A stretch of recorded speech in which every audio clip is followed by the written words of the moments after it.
Mesdames et messieurs, les États-Unis d'Amérique veulent pousser M. Vladimir Poutine à bout. Et le chef d'État du Kremlin risquerait d'arrêter ces négociations de paix.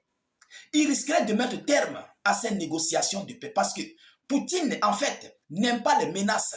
Tous ceux qui s'opposent contre les décisions du Kremlin, contre les dictats, ou bien ce que Poutine ou le Kremlin annonce, mesdames, mesdemoiselles et messieurs, ils seront placés en première ligne de mire en tant qu'adversaires féroces de la Fédération de Russie. Alors, en ce jour du 2 avril 2025, les États-Unis d'Amérique s'engagent à augmenter des sanctions économiques à la Fédération de Russie concernant les taxes de douane. Washington durcit le ton concernant les douanes en provenance des produits liquéfiés, l'uranium et tout ce qui s'ensuit venant du côté de la Fédération de Russie ou indirectement des alliés ou bien des acheteurs des Russes qui commercialisent aux autres alliés internationaux. Alors, Washington veut déclarer la guerre économique à la Fédération de Russie. Oui, parce que M. Vladimir Poutine ne veut pas signer un accord de paix. Mais pourquoi il ne veut pas signer un accord de paix? Est-ce que ces conditions sont acceptées? Est-ce que ce que Poutine a demandé est fait? On croit que non. Parce que Poutine, en fait, dit il a ses conditions qu'il a imposées à l'Ukraine. Mais les États-Unis d'Amérique, l'Europe, l'OTAN ne veulent pas regarder les conditions de Vladimir Poutine. Ils veulent à tout prix que M. Poutine accepte leurs conditions. Alors, c'est pourquoi, mesdames et messieurs, le Sénat américain, les sénateurs américains des deux camps, donc les sénateurs démocrates et républicains, ont voté aujourd'hui, 2 avril, 500% de taxes de douane pour imposer des sanctions à la Fédération de Russie. 500% des produits, de tous les produits venant de la Russie par voie directe ou indirecte, que ce soit de la Russie vers les États-Unis d'Amérique, que ce soit de la Russie via ses alliés qui seront commercialisés, des alliés de la Fédération de Russie allant vers les États-Unis d'Amérique ou un autre quelconque pays, bon, je ne sais pas trop. Vous comprenez donc, par voie indirecte et directe, ils vont payer 500% des taxes de douane. Alors, dans ce cas, qui va souffrir, mesdames et messieurs? Les meilleurs consommateurs des produits liquéfiés russes, ce sont bien sûr les Européens. Ce sont les Européens. Malgré qu'eux-mêmes contournent les sanctions qu'ils ont imposées à la Russie. Eux-mêmes ont mis des sanctions à la Russie qui pèsent d'ailleurs sur eux. Si Washington impose 500% de douane à la Russie et à tous les gros acheteurs de la Russie, les prix vont grimper sur le marché mondial. Les prix vont grimper parce que tous les producteurs, tous les pays producteurs de pétrole dans le PPT, je pense que c'est ça, hein, si je ne me fais pas erreur, vont augmenter les prix à la pompe. Oui, parce que si on met 500% à la Russie va commercialiser avec la Turquie, qui sont les meilleurs acheteurs. La Turquie, la Chine, l'Inde, l'Union européenne. Vous comprenez? Poutine va les vendre au prix imposé avec les taxes douanières que Washington a imposées. Mais ceux-là qui achètent pour revendre, pour contenir les sanctions européennes, vont vendre à combien? À l'Europe, aux États-Unis d'Amérique et à tout le monde entier. Ça serait énormissime. Ça serait très cher. Et oui, mesdames et messieurs. Mais voyons voir ce que le Sénat américain a dit par rapport à leurs menaces, à leurs sanctions qu'ils veulent imposer à la Fédération de Russie de force, juste parce que Poutine ne veut pas signer l'accord de paix. Ah oui, mais il ne regarde pas. Qu'est-ce que Zelensky fait? Qu'est-ce qu'il dit? Qu'est-ce qui se passe pour que Poutine n'accepte pas? Voyez, le 2 poids 2 mesures que Trump, vous voyez, ils ne sont pas des alliés, c'est vrai. Ce ne sont pas des alliés. Des gens me diront que l'état d'urgence, souvent tu dis non, c'est bon entre la Russie et les États-Unis d'Amérique, mais comment c'est encore mauvais entre la... Mesdames et messieurs, nous avons le droit de vous dire quand c'est bon et quand ce n'est pas bon. Tout ce qui est bon et n'est pas bon, nous avons l'obligation de vous le dire. Ça change, Donald Trump est imprévisible. Vous comprenez? Je lis vos commentaires. J'ai lu vos commentaires, mesdames et messieurs. Oui. Alors, mettez beaucoup de j'aime, partagez la vidéoconférence au maximum. Je vous prie encore une fois de plus de mettre vos avis en commentaire. Mettez vos avis en commentaire. Abonnez-vous si vous n'êtes pas encore abonné. Selon les informations officielles, des sénateurs américains des deux camps, républicains et démocrates, menacent la Russie de nouvelles sanctions lourdes. Vous comprenez? Il dit, je cite, « Si la Russie ne s'implique pas de bonne foi en faveur de la paix en Ukraine, une cinquantaine de sénateurs américains des deux camps se sont accordés sur de lourdes sanctions contre la paix, sur de lourdes sanctions contre la paix, comme imposer des tarifs douaniers de 500% sur les biens imposés en provenance de pays qui achètent,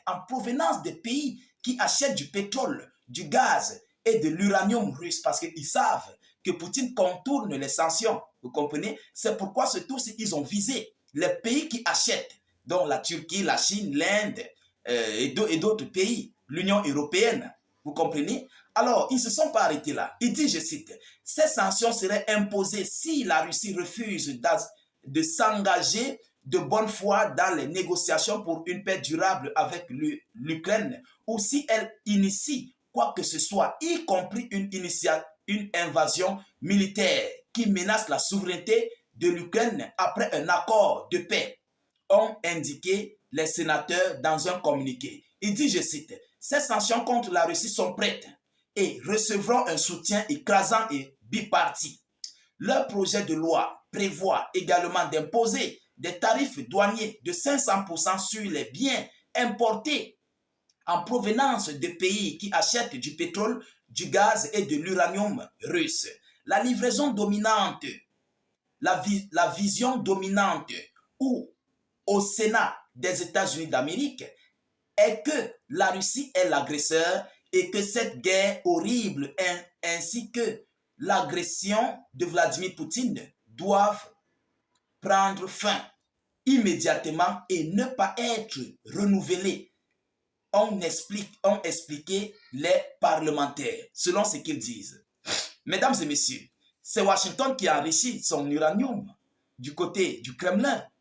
Washington achète son engrais du côté du Kremlin, les céréales et tout ce qui s'ensuit du côté du Kremlin. L'Union européenne vit, l'Europe vit grâce au gaz et au pétrole russe.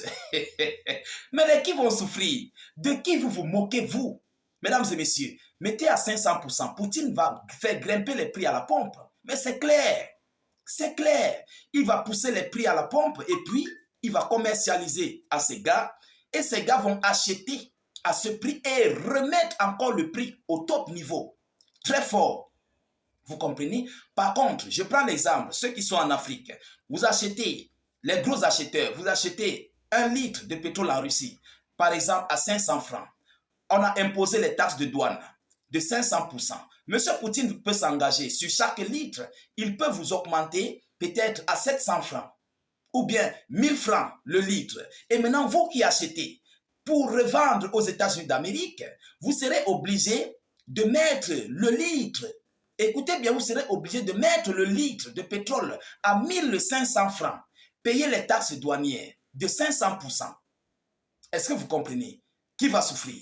Alors, les gros acheteurs américains vont recevoir le litre de l'essence ou bien du pétrole à 1500 et eux aussi vont détailler sur leur pompe dans les stations-service à combien? Peut-être à 1750 francs ou 1700 francs. Ah oui, qui va souffrir? Je crois que M. Trump doit réfléchir. Il vient lui-même, il veut se mettre une balle dans sa botte. Il veut mettre une pierre dans sa botte pour faire bien sûr couler les États-Unis d'Amérique aussi, parce que ça va les toucher. Ça ne va épargner personne. Toucher aussi l'Europe qui vit grâce à la Russie dans le gaz russe, via la Turquie, via l'Inde ou bien la Chine. Mais est-ce que la Russie souffre? Ils ont ça chez eux. Leur peuple va bénéficier. Ils vont commercialiser. Poutine a ses bateaux, ses navires fantômes qui sont capables de livrer à ses propres alliés comme ils veulent. Il peut commercialiser avec la Chine via la monnaie du BRICS. Via la monnaie du BRICS, Poutine peut commercialiser à l'Inde. Vous comprenez? À l'Afrique du Sud, à tous les autres pays qui sont dans le BRICS. Mais qui va souffrir? Ils peuvent s'arranger, commercialiser avec leur monnaie multipolaire. Alors, mesdames, mesdemoiselles et messieurs, voilà ce qui se passe du côté de Washington. Il faut que M. Poutine se positionne bien parce que l'affaire risque de chauffer, non seulement sur Poutine, mais sur M. Donald Trump. Et c'est déjà une position radicale de M. Donald Trump de prendre parti. Il faut qu'on se dise des vérités. C'est une position pour Trump de prendre parti de l'Ukraine et de ses alliés de l'Union européenne et de l'OTAN. Donc, le conflit est en train de s'ouvrir et Poutine risquerait de mettre terme à ces négociations de paix existentielles. Et la situation risquerait de s'embroiser d'une manière ou d'une autre. Mesdames, mesdemoiselles et messieurs, l'heure est très grave. Nous continuons de suivre cette actualité le plus près que possible. Nous ne manquerons pas de vous tenir informés de la suite de cette actualité. Partagez au maximum la vidéoconférence.